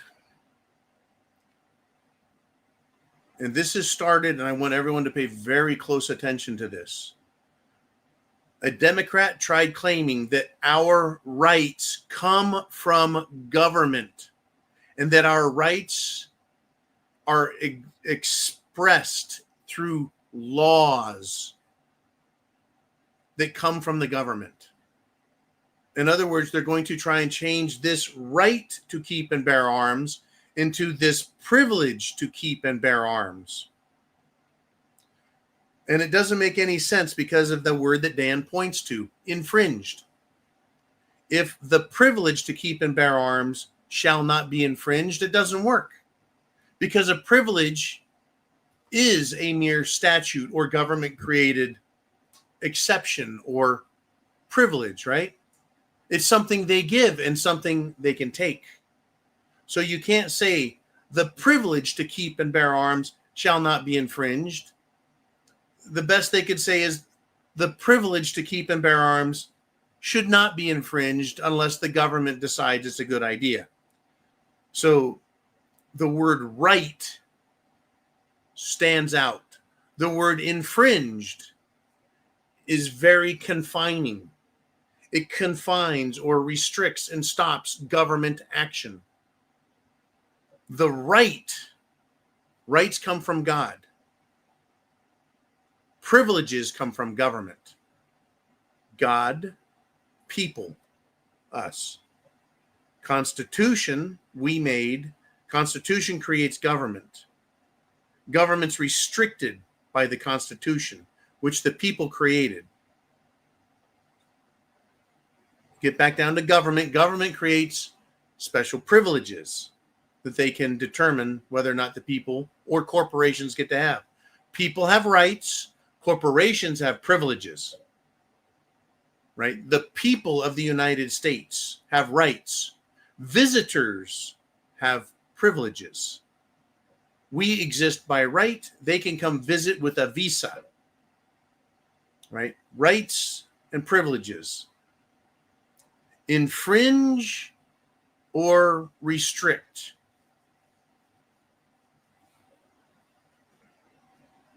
That's how I see it. We should have the right, and we do have the right, but how do you enforce a right with government? Because government also shows up with their guns and go, well, how are we supposed to keep law and order without our guns? How are we supposed to protect the border without our guns? How are we supposed to protect the country with our military without guns? Exactly. It's hard to argue with that.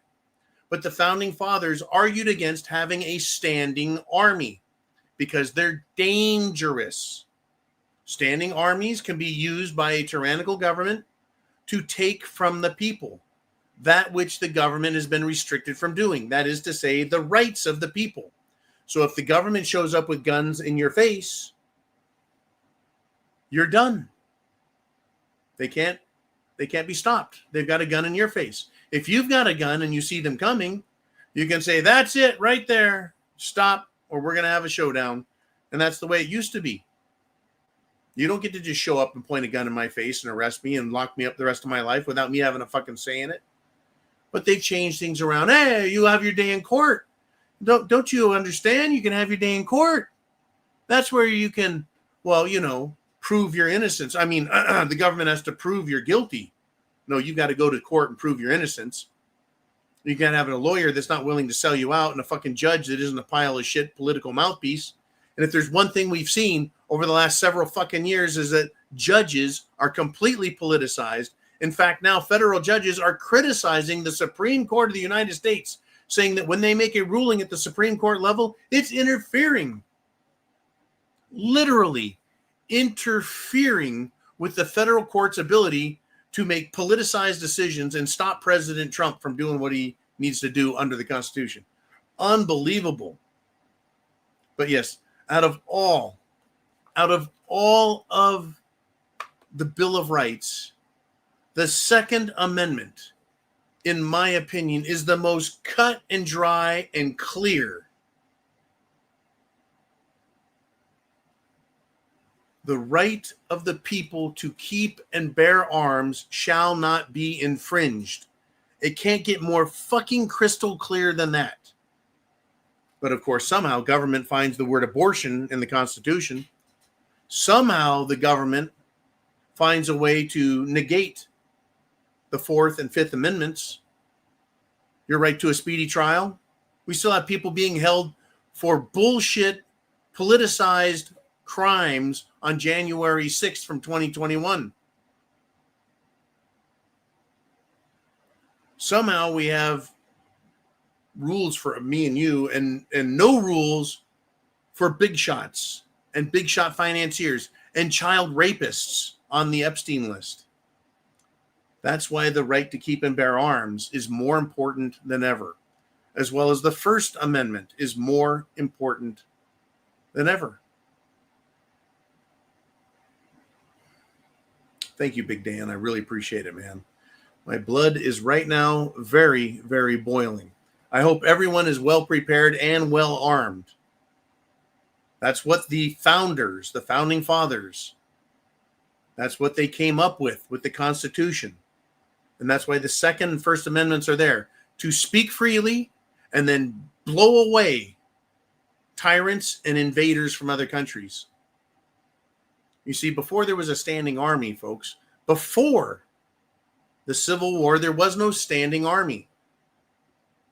We had the militia.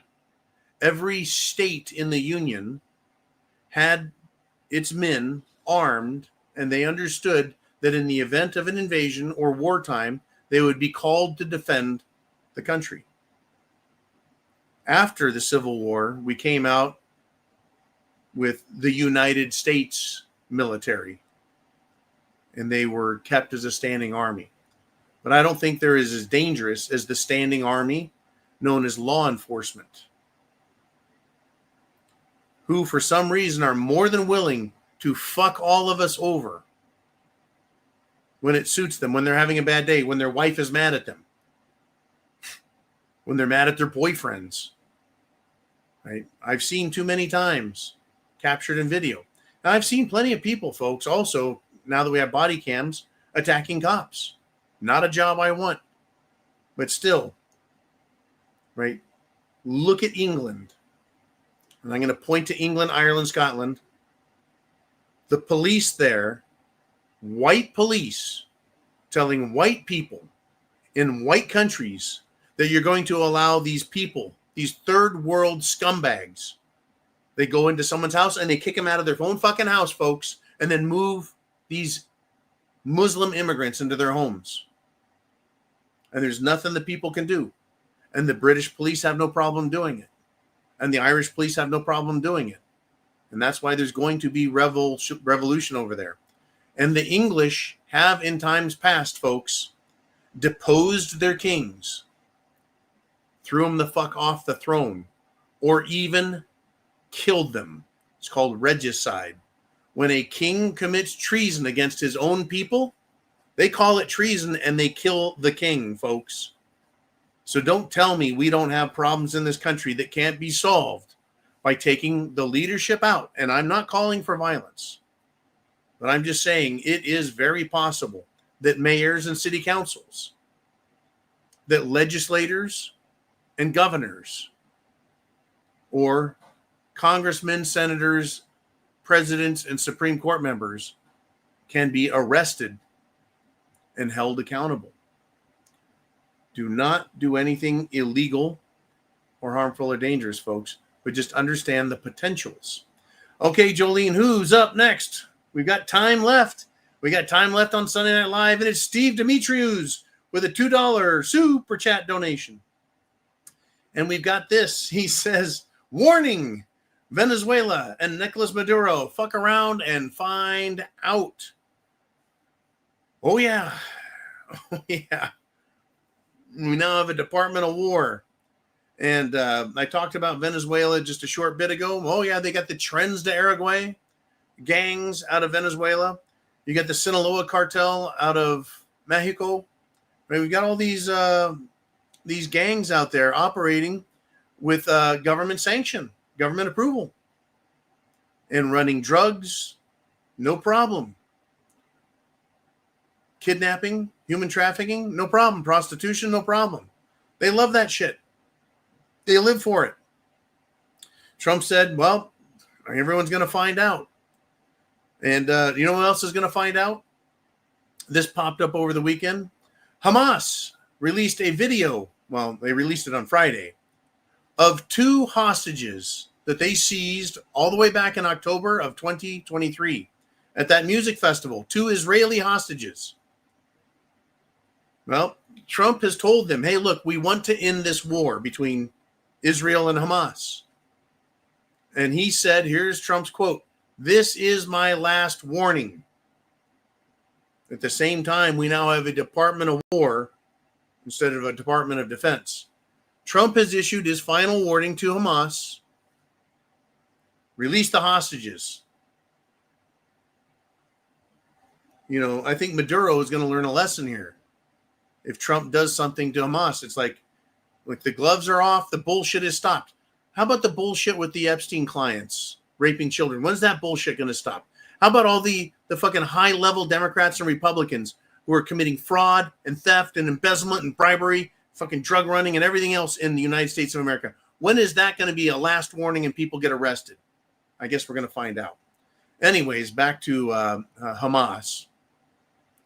What is Trump going to do when Hamas ignores his ultimatum? Israel really has already destroyed basically every single fucking building in Gaza. I mean, imagine a city like Baltimore. Imagine a city like Boston, or a city like Portland, Oregon. High rises, boulevards, commercial operations, just turned into a pile of fucking rubble. Can you imagine that? Just turning it into a pile of fucking rubble. That's what's happened to Gaza. And it's continuing to happen. I watched over the weekend a high-rise building, probably 20 stories tall. And it was still standing. And allegedly and apparently, because I saw photos of people running for their fucking lives, were living in tents outside of this building. And it was hit with a couple of strikes, missile strikes, brought the whole fucking building to the ground. Who knows how many people got either blown up or crushed by a collapsing building. What else is there left to destroy? What is Trump going to do to these fucking people that hasn't already been done? Well, I guess, again, you're about to find out, as Trump likes to say. Scary, scary, scary world we live in, folks. I'm glad I live in America.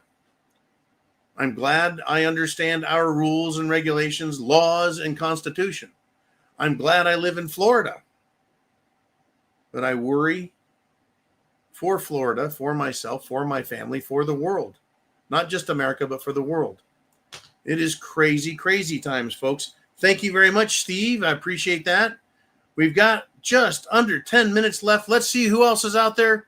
Super chats coming our way. And it's Blue Cord Devil. Holy bananas. With a 57.62 super chat donation. Good golly, folks. That's a $50 super chat and a 7.62 on top of it. And all you vets and sportsmen out there know what a 7.62 is. Woo! We get a super chat scotch here. And he says, here is to a fresh bottle of Glenlivet 18. I tell you what, 18 it is. Semper Fi, Blue Cord Devil. Down the hatch. Very nice. Peace and prayers, John, Jolene, Uman, and everyone else. Watch your six, meaning watch your back. Stay calm. Stay armed. John, your choice of topic. All right. My choice of topic, huh? There's so many good ones, too. Oh, boy. Let's see.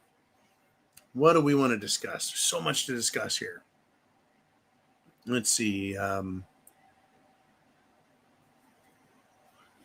Vice President J.D. Vance basically bitch slapped a liberal Democrat commentator who said blowing up boatloads of cartels is a, quote, war crime. War crime. Blowing up a cartel, a drug cartel that is transporting drugs destined for America, blowing that up is a war crime. Isn't it funny how liberals defend drug users and drug pushers, drug dealers and drug creators? Isn't it funny how liberal Democrats protect pedophiles, just like many Republicans do, by the way? And they also, these liberal Democrats, they protect transgenders who are murderers. They protect the concept of transgenderism and invading women's sports, women's bathrooms, women's lives. Isn't it interesting how these liberal Democrats support Ukraine and that war? And they support Ukraine using American weapons to kill Russian civilians. They support that. And they want to kill Vladimir Putin. They want to destroy Russia. They want to invade Russia. Why? But don't you dare blow up a fucking boatload of drugs being run by a bunch of murderous, childish, child raping. Boy, that Scotch hit hard, right? They're fine with that. Anyways, this liberal commentator who said, who called the United States a war crime for doing that, J.D. Vance said, I don't give a shit what you call it. That was good. In fact, I believe Secretary of State Marco Rubio the other day had similar words to offer the media, saying, I don't care what you think. You see, it's time to start enforcing the law. It's time to start stopping bad guys. Now, the president of El Salvador, Bukele, is brilliant and strong and determined. And he went and he arrested all the fucking judges and threw them out of office because they were corrupt. He got rid of all the corrupt policemen and police chiefs and threw them in jail or threw them on the street and said, no more for you. They caught all the criminals because they know who the criminals are. They know their names, where they fucking live, what they do. And they arrested them and threw them in fucking prison. Never to see freedom again. And El Salvador is now one of the safest countries on the planet. I don't think I could ever say that. Growing up, El Salvador was being invaded by fucking communist guerrillas who were moving north trying to get to Mexico to convert Mexico into communism and then come and attack America. This is while the Soviet Union was going, folks. El Salvador, Nicaragua, Guatemala, Honduras, full of fucking commies. 35 years later, 35 years later, safest country in the world because they locked up judges, locked up policemen, locked up congressmen, and got rid of them. I don't give a shit anymore about these criminals and their rights or their ambitions, giving them a pass, like the World Economic Forum, like Bill Gates, like Mark Zuckerberg, like Dr. Doom Fauci, like Hillary, like Bill, like the Obamas. They should all be arrested. We have the evidence. The investigations are done. They just need to be arrested and tried. Apparently, the Department of War now has military tribunals. Right? The lawyers are all being trained to be judges. I'm curious to see where the hell that goes. I'm going to watch my six. I'm going to stay armed. Now, again, speaking of war crimes, why don't the liberals and the Democrats, if you want to call them separate, why don't the Republicans and the rhinos call Israelis' actions in Gaza war crimes? They blow up one boat full of drugs and the Democrats lose their shit. You blow up an entire fucking city and level it to the ground. It's hear no evil, speak no evil, see no evil out of Washington, D.C. In fact, if they've done anything, they've sucked up. Folks, I don't love Israel. I don't love the Palestinians. I don't love anything in the Near East or the Middle East or the Far East. I want to get the fuck away from those people and fix our country. And we can't fix our country by inviting in drug dealers and inviting in gangs and inviting in Muslims and taking money from political parties that hate our country, Israel.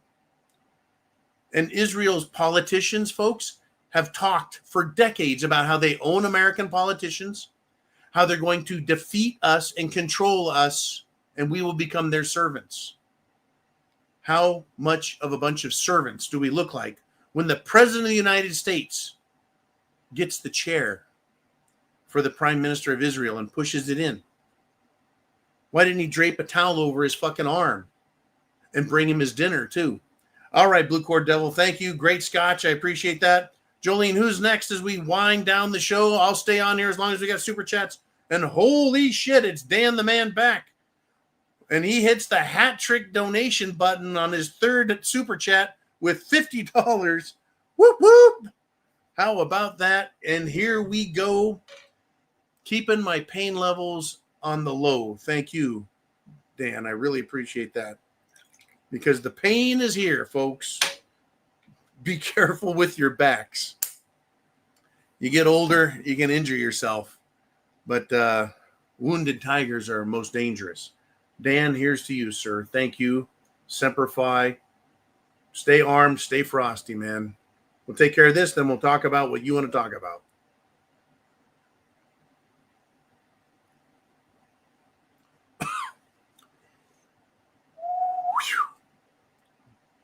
Smooth.